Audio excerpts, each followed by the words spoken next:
Good morning, Gayle. How are you? I am well, Rachel. How are you? I am doing fine. I am so excited that we're going to talk today Me because too. I'm always I so think that happy. there are so many folks out there that are probably looking for little projects in their house right now during all this downtime. And I think that you are the perfect person to help motivate and inspire them to get started. Thank you so much. So you are Gayle Grunberg of Let's Get Organized, Yes, and you help people get organized. I do. I love your business name. It's Thank you. it's very easy to know what it is that you do. Thank you. So, would you mind doing a little bit more of an introduction and telling us a little bit more about you and what your passions are, even aside from organizing, what other things do you love to do? Oh, sure. I'd be happy to tell you. So, yes, I'm Gayle Gruenberg. My company is Let's Get Organized. I'm a professional organizer based in Westwood, New Jersey. I am the chief executive organizer of my company since I started it in December of 2003. Wow. I am a certified professional organizer in chronic disorganization, which means that I specialize in working with people who have brain-based challenges. Not exclusively, we also work with busy professionals who may just need a little bit of an extra hand, an extra tweak. So I am passionate about the brain science behind organizing, which is why I decided to specialize in chronic disorganization.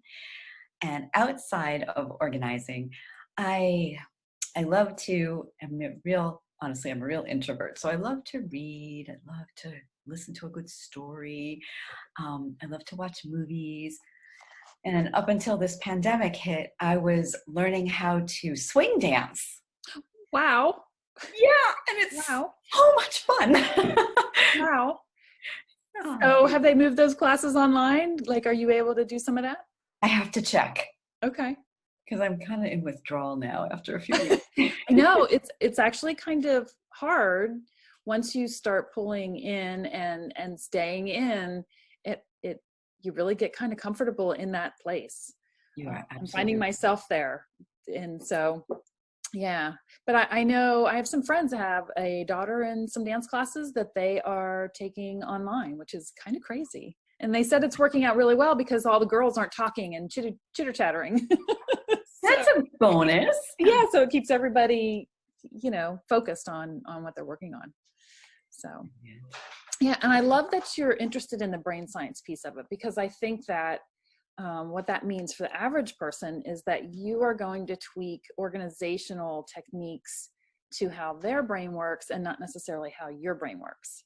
So Yes, that's I think exactly that's right. really an important piece to remember. It's not a one size fits all tactic, which is what I found in my business. Like I need to set up an organizational structure for photos for people that make sense for them and not just for me. So Yeah, we have to be like a chameleon.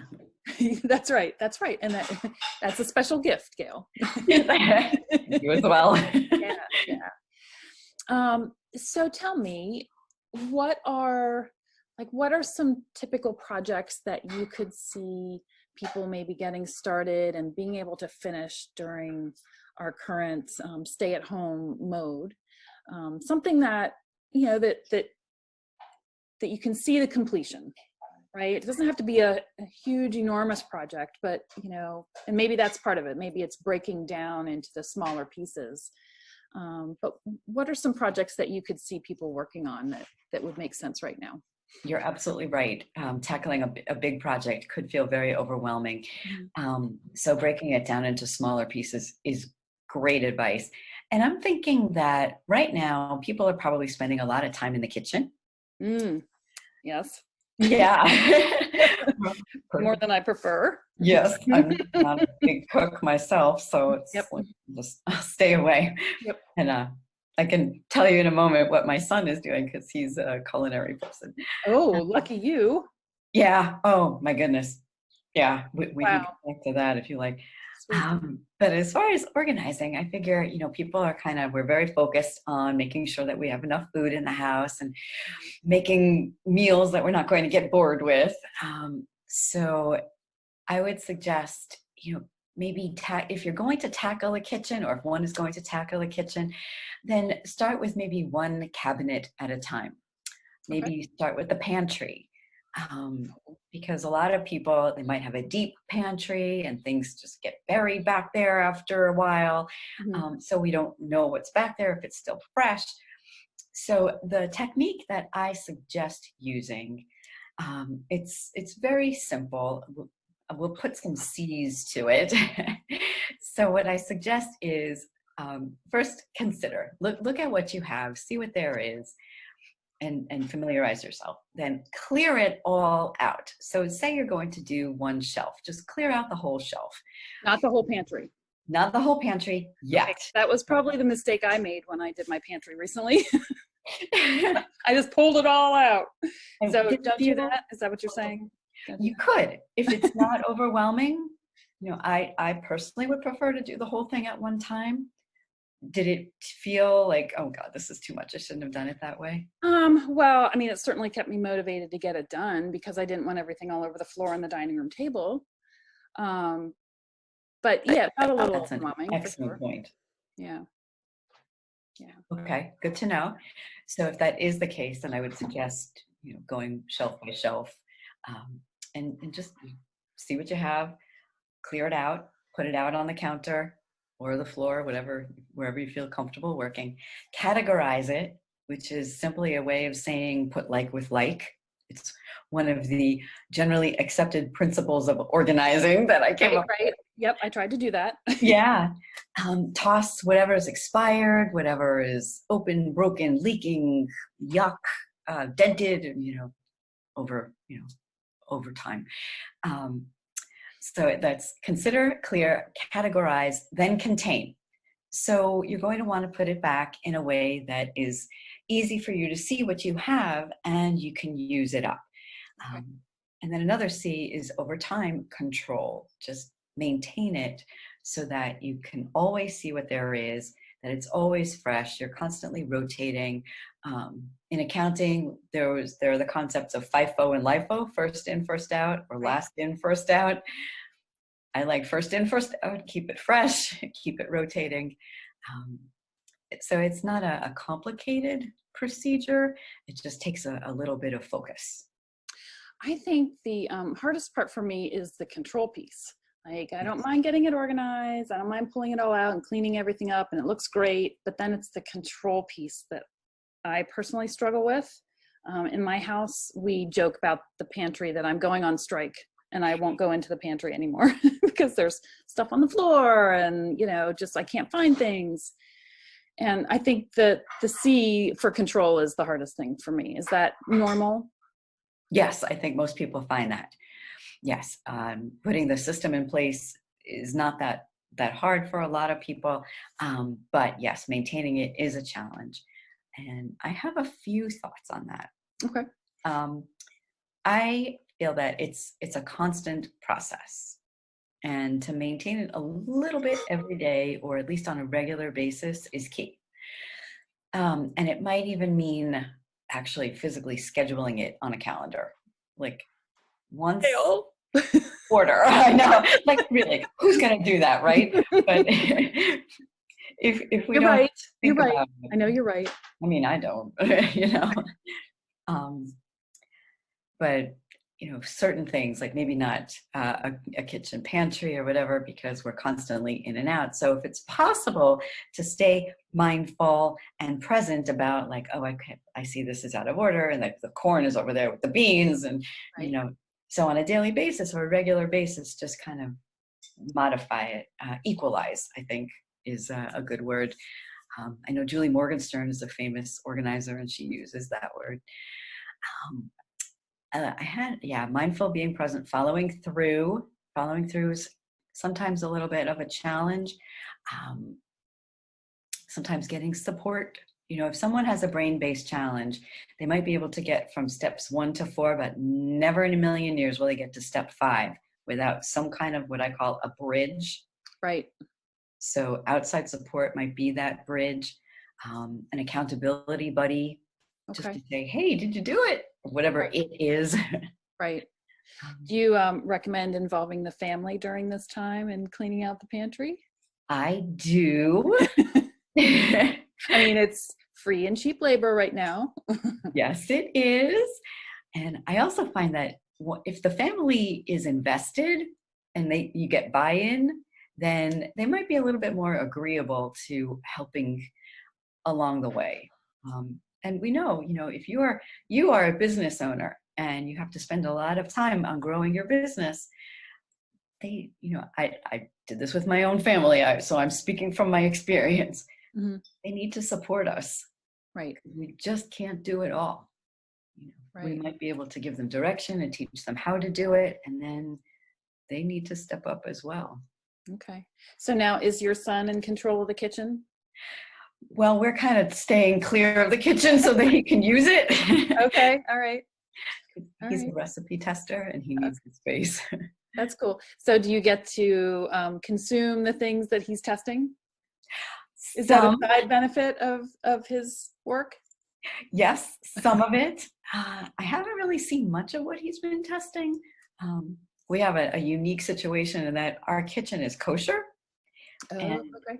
He's testing on pots that the company he works for makes. Oh, gotcha. So if his products aren't kosher, if his end product isn't kosher, we can't eat it. I see. Okay. I don't know what he's doing with it. Maybe a neighbor is reaping some rewards from that. Totally fine. Totally fine. Supporting your neighbors is important right now. Oh yeah. Drop it on the doorstep and run. Yes.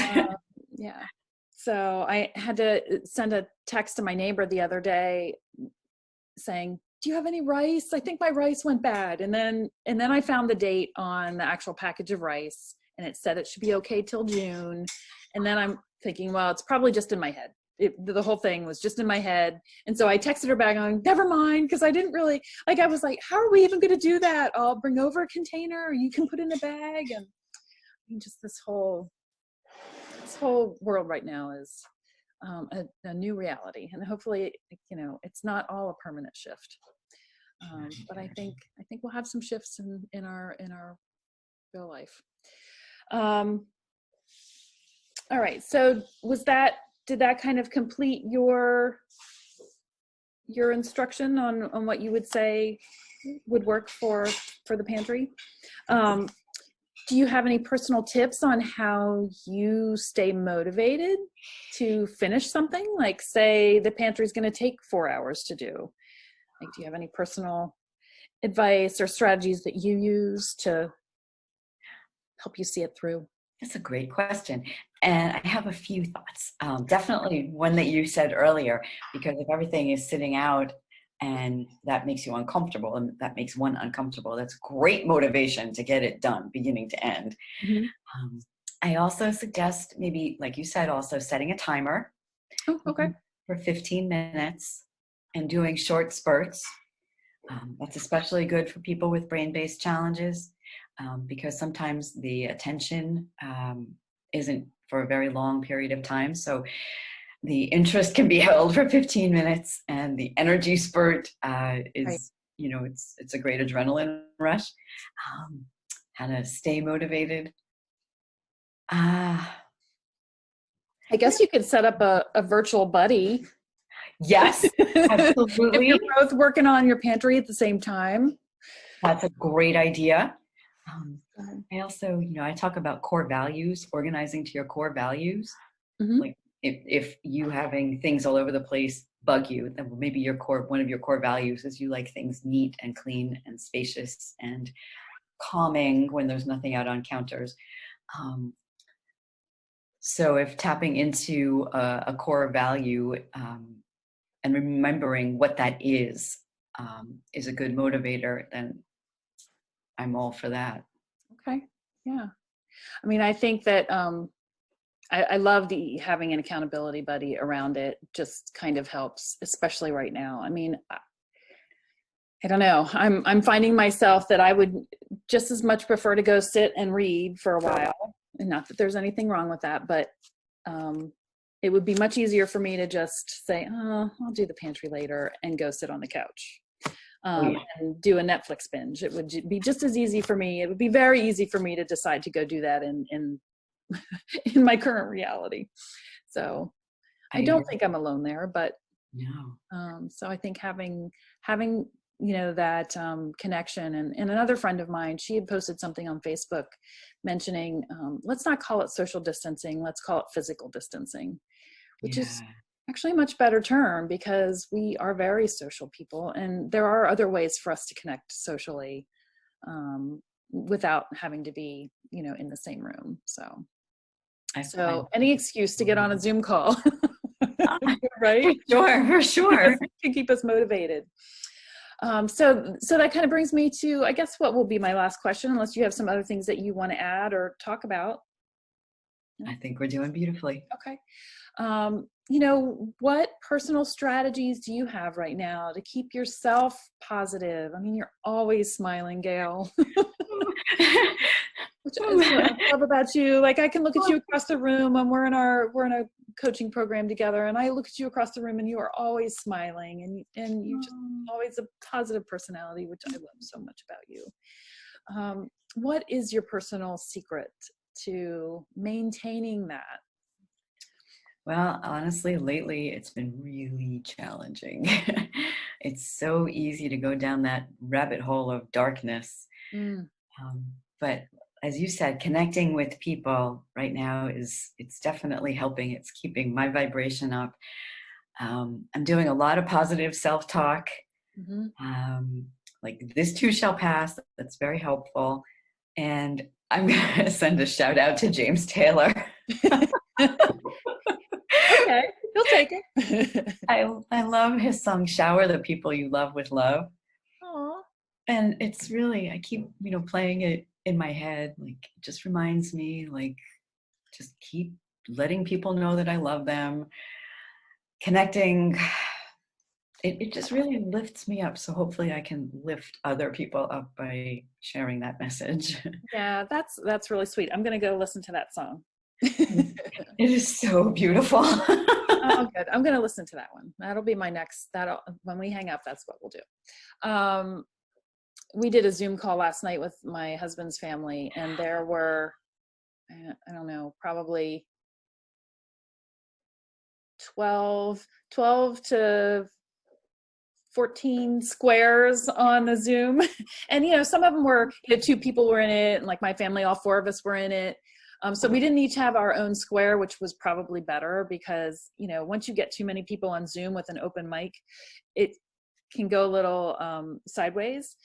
But I was so pleasantly surprised at how well it went, and everybody kind of took their turn and kind of talked about, what they'd been up to, and, we laughed, and it was really important to make that connection with family. And so I think we'll probably do that on a fairly regular basis. So What I a recommend beautiful. that as well. So I guess I will end with saying that if anyone is looking for some additional support, that they want some online support, Gayle is more than willing to help you out and provide those services to you. She can walk you through an outline of steps to take, I'm sure. Or if you just need, somebody to kind of hear you out and help you formulate a plan on, maybe you have multiple projects in the house and you're just not really sure where to get started. Sometimes it's having that personal coach help you know how to get started is the first step. So Gayle, why don't you talk about contact information and how they might reach out to you? My website is www.lgorganized.com, or you can just give me a call, 201-364-6833. All right. Can you say your number one more time? Yep, 201-364-6833. Okay, awesome. Because I felt like the internet went out, just like it kind of went weird there just for a second. You bet. That's always when it does. Like, whenever I'm listening to a voicemail, they get to the part with the phone number and it's like, what? So, figure we can repeat it, and then we're safe. So thank you so much, Gayle. It was really lovely talking with you and you sharing some of your amazing tips on being at home with our pantry. Indeed. We've all got Yeah. some grocery shopping and meal planning to do. I highly recommend meal planning ahead of time before you go. So anyways, thank you so much, Gayle. Really appreciate it. Thank you for having me. Always a Right. pleasure. All right. Bye.